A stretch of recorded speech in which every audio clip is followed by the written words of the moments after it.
हर हर महादेव। ओम नमः शिवाय। आज 11 मई और आज का दिन खास है क्योंकि 12 ज्योतिर्लिंग में से सबसे पहला ज्योतिर्लिंग जो है वो सोमनाथ, और सोमनाथ के बारे में जितना कहा जाए उतना कम है। आज के दिन 11 मई के दिन 1951 में भारत के पहले राष्ट्रपति राजेंद्र प्रसाद ने वहाँ पे प्राण प्रतिष्ठा की थी और सरदार वल्लभ भाई पटेल ने उसे फिर से खड़ा करने का निर्णय लिया था और आज उसको 75 साल पूरे हो गए। 1000 साल तक भारत जिस मंदिर पर आक्रमण होता रहा और आक्रांताओं ने इस मंदिर को इतना लूटा कि हर बार वो लूटते ही गए, फिर भी वहाँ के खजाने कम नहीं हो रहे थे और बहुत बार लूटते वो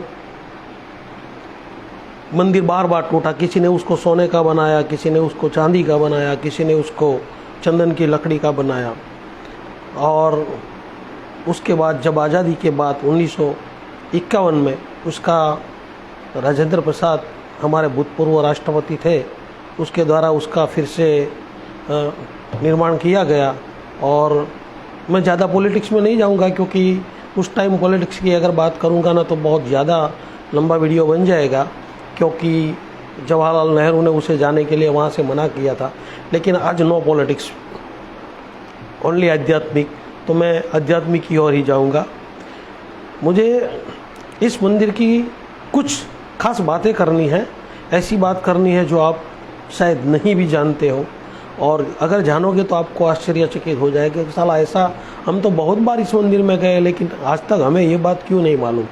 इसलिए मुझे ऐसी बात करनी है जो आपको शायद ना मालूम हो, और अगर मालूम है तो अच्छी बात है, लेकिन मुझे ये जानकारी इसलिए आज देनी है क्योंकि आज का दिन खास है।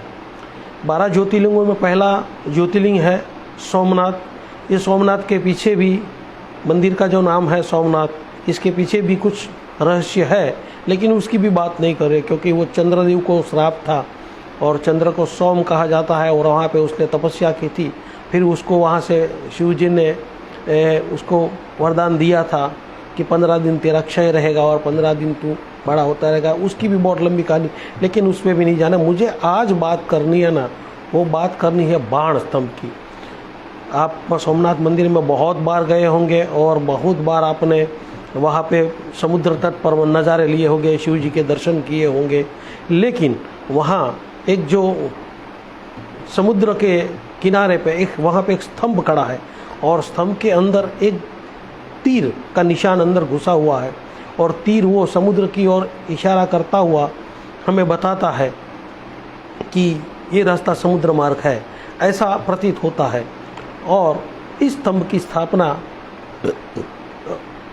6ठी शताब्दी के अंदर, इतिहास हम खोले ना तो उसके अंदर 6ठी शताब्दी के अंदर उस स्तंभ की महिमा बताई गई है और वहाँ पे उसका वर्णन है। तो इसका मतलब ये नहीं है कि ये 6ठी शताब्दी में ही स्तंभ बना है, उससे पहले भी बना होगा शायद। लेकिन आज हम उसके बारे में आगे जानना चाहता है कि उसका क्या रहस्य है। तो वो समुद्र की ओर इशारा करता है और वहाँ पे एक संस्कृत में श्लोक लिखा है, आ समुद्रांत दक्षिण ध्रुव पर्यत अलादित ज्योतिर्मार्ग। इसका कहने का मतलब ये है कि यहाँ से दक्षिण ध्रुव तक कोई अवरोध नहीं है, मतलब यहाँ पे कोई बीच के अंदर दक्षिण ध्रुव तक पहाड़, टापू या ज़मीन, मतलब लैंड कुछ नहीं है। ये रास्ता सीधे सीधा वहाँ तक जाता है दक्षिण ध्रुव की ओर। और हमने इसके बारे में जिक्र इसलिए किया है क्योंकि उस समय में इसकी टेक्नोलॉजी नहीं थी, कोई खोज नहीं थी, और लोग कहते कि ये कैसे पॉसिबल हो सकता है। तो मैं पहले तो सबसे पहले आपको स्तंभ दिखाने की कोशिश करता हूँ, उसके बाद आप आगे देखिएगा। ये वो स्तंभ है जो दिखाई देता है, ये स्तंभ है। ये स्तंभ हमें दक्षिण ध्रुव की ओर जाने का इशारा करता है। ये मैंने लैपटॉप में लिया है इसलिए तो आप अच्छी तरह से देख सकते हैं, क्योंकि वहाँ उसका होना और ये बताना कि यहाँ से वहाँ तक बीच में कोई लैंड नहीं है, तो उसका मतलब क्या होता है। उस समय ना तो कोई नक्शा था, ना कोई प्लेन मार्ग था, ना कोई सैटेलाइट था, और 6ठी शताब्दी में हमारे ऋषि मुनियों ने वहाँ पे बैठे बैठे तपस्या करते हुए ये बता दिया कि ये जो जगह है वहाँ से जाते समय बीच में कोई लैंड नहीं आती है, कैसे ऐसा पॉसिबल है? ये हमें सोचने वाली बात है। ना तो कोई उपग्रह था, ना कोई सैटेलाइट था, ना कोई शताब्दी में कोई नक्शा नहीं था, फिर भी उसने ये लोग बता दिया। तो हमारे जो ऋषि मुनि है उसके पास मंत्रों की इतनी बड़ी शक्ति थी कि वो वहाँ बैठे बैठे अवकाश के अंदर कौन सा ग्रह कहाँ है इसकी सब जानकारी वो ले सकते थे, लेकिन आज तक हमने उसके बारे में कभी गौर नहीं किया। तो मुझे इसके बारे में बताते हुए बड़ी खुशी हो रही है कि ऐसा ज्ञान हमारे पास कहाँ से आया। और इंसान जब मर जाता है ना तो उसका मुंह दक्षिण की ओर किया जाता है। तो मैं और एक आगे वाला फ़ोटो दिखाना चाहूँगा। ये दक्षिण की ओर जब मुंह करते हैं तो इंसान जब मर जाता है तो कहा जाता है कि हमारे यहाँ दक्षिण की ओर जो आदमी मर जाता है उसका मुंह रखता है तो यमपुरी का उतरवास है, तो यमराज है वो उधर से आते हैं और हमें ले जाता है, ऐसा हमारी आस्था है। लेकिन मैं ये आपको बताना चाहता हूँ कि दक्षिण की ओर मुंह करके सुलाने का मतलब ये है कि आप उस नक्शे को देखेंगे ना, ये वाला नक्शा, तो आपको ये वाला जो नज़र है वो पाड़े का मुंह जैसा दिखेगा। जो यम का वाहन है पाड़ा, तो पाड़े का मुंह जैसा दिखेगा और ये यमपुरी से आता है और हमें ले जाता है, ऐसा हमारे शास्त्रों के अंदर कहा गया है। लेकिन बात मैं उससे आगे करता हूँ। दुनिया के नक्शों का अगर हम बात करें तो उसको कोटोग्राफी कहा जाता है। कोटोग्राफी उस समय में था नहीं, यीशु के समय में उसकी कुछ गुफाओं है, उसके अंदर हमें 6 से 8वीं शताब्दी के अंदर गुफाओं में कुछ तथ्य मिले थे। लेकिन उससे पहले ऋषि मुनियों ने ये साबित कर दिया था कि पृथ्वी गोल है। और इस समय जो हमारे ऋषि मुनि थे वो बता देते थे। ये देखो, ये उत्तर ध्रुव का पूरा नक्शा है, ऊपर से लेकर नीचे तक बीच के अंदर कोई भी रेखा नहीं आती और ये यमपुरी हम कहते हैं। ये उत्तर ध्रुव का पूरा नक्शा मैंने बताया कि वो पाड़े के मुंह के जैसा दिखता है। ये पूरा नक्शा मैंने सैटेलाइट से लिया है कि बता रहा है कि भारत का जो सोमनाथ का मंदिर है वहाँ से सीधा यमपुरी तक, मतलब दक्षिण ध्रुव तक कोई लैंड नहीं है। अगर आप जूम करोगे ना तो हर बार जूम करते करते करते, अभी तो टेक्नोलॉजी आ गई है, टेक्नोलॉजी आ गई, जूम करते करते देखोगे ना तो इसके अंदर कोई भी अवरोध आपको नज़र नहीं आएगा। मतलब उस समय के जो इंजीनियर थे, उस समय के जो बनाने वाले थे और जिसने इसको बनवाया है और उसने जो मार्गदर्शन दिया होगा कि साला ये वाला रास्ता इधर से इधर जाता है, तो उसके पास कितना पावरफुल दिमाग होगा और कैसे उसने ये पता किया होगा, ये सोचने वाली बात है। लेकिन हम जो बात कर रहे हैं नक्शे की और पृथ्वी गोल है, ऐसा भी हमारे यहाँ साबित हो गया था। ये दूसरी एक फ़ोटो है जो बताती है दक्षिण ध्रुव की और बीच में कोई लैंड नहीं है।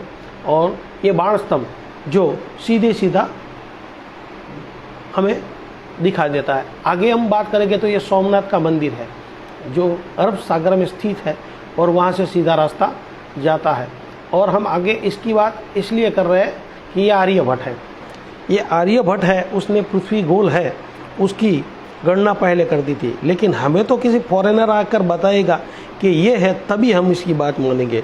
आर्यभट्ट ने पृथ्वी गोल व्यास है उसका जिक्र उसने 1500 साल 2000 साल जब भी उसका जन्म हुआ था तब कर दिया था।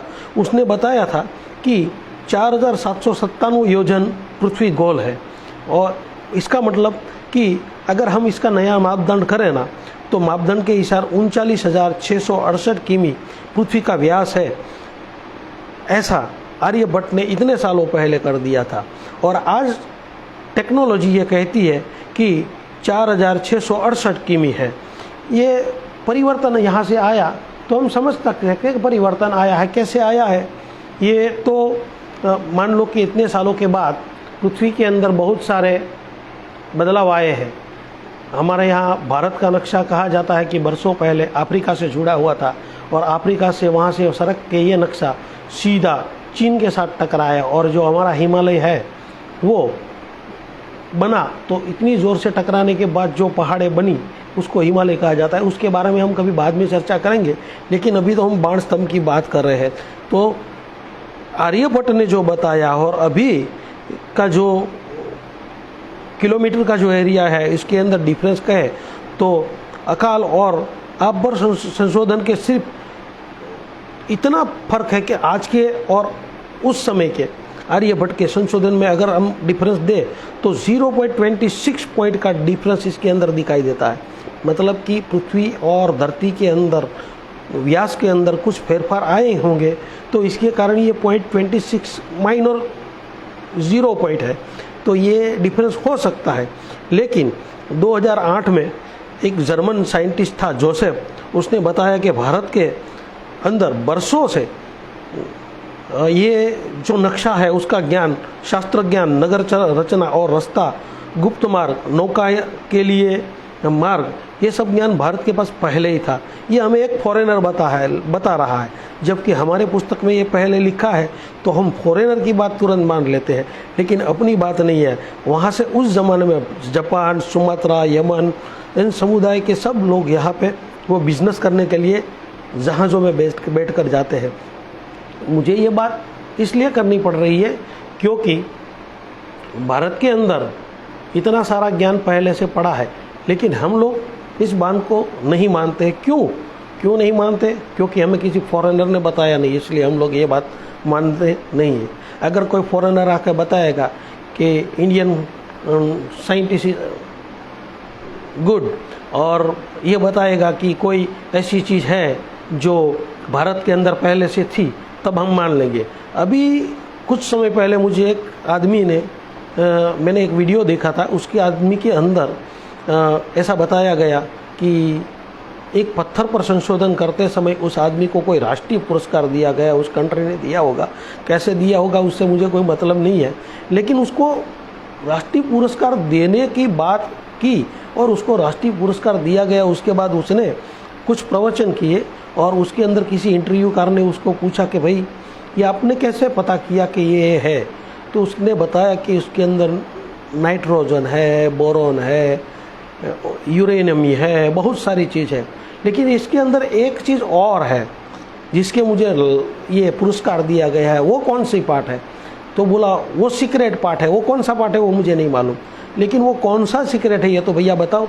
तो उसने बताया कि उसके अंदर गॉड पार्टिकल है, और गॉड पार्टिकल है वो दिखता नहीं है, तो उसको अवार्ड दिया गया। अरे भाई, हमारे गीता के अंदर बरसों से पहले श्री कृष्ण ने कहा है कि अणु अणु में मैं हूँ, हर पत्थर के अंदर हूँ, हर जीव में हूँ, मेरी बगैर दुनिया के अंदर ऐसी कोई जगह नहीं है।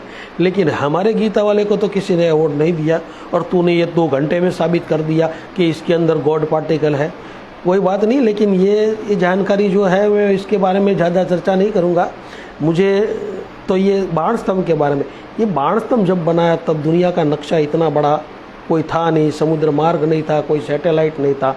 आज भी साइंस है जो बता देता है कि इसके अंदर ये है वो है, तो बरसों पहले हमारे ऋषि मुनि यहाँ बैठे बैठे बता देता कि अवकाश के अंदर कौन से ग्रह कहाँ है, कौन सा नक्षत्र चल रहा है, कहाँ क्या चल रहा है, उसके बारे में यहाँ बैठे बैठे बता देते थे। हमारी टेक्नोलॉजी बहुत ऊंची है, लेकिन हमें हमारी टेक्नोलॉजी पर इतना गर्व नहीं है। हम तो दूसरों की बात पर ही निर्भर करते हैं।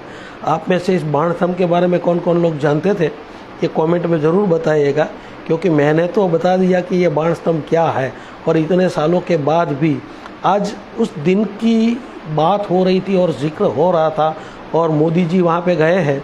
तो मैंने पहले ही बताया कि मैं पॉलिटिक्स में जाना नहीं चाहता हूँ। आज मेरा विषय आस्था से जुड़ा हुआ था, इसलिए मैंने इसके बारे में बताया। तो आप अपने बच्चों को इसके बारे में बताइए, और महादेव के जितने जितने मंदिर हैं, जहाँ जहाँ बने हैं, जैसे जैसे बने हैं, उसके पीछे कुछ न कुछ तथ्य है।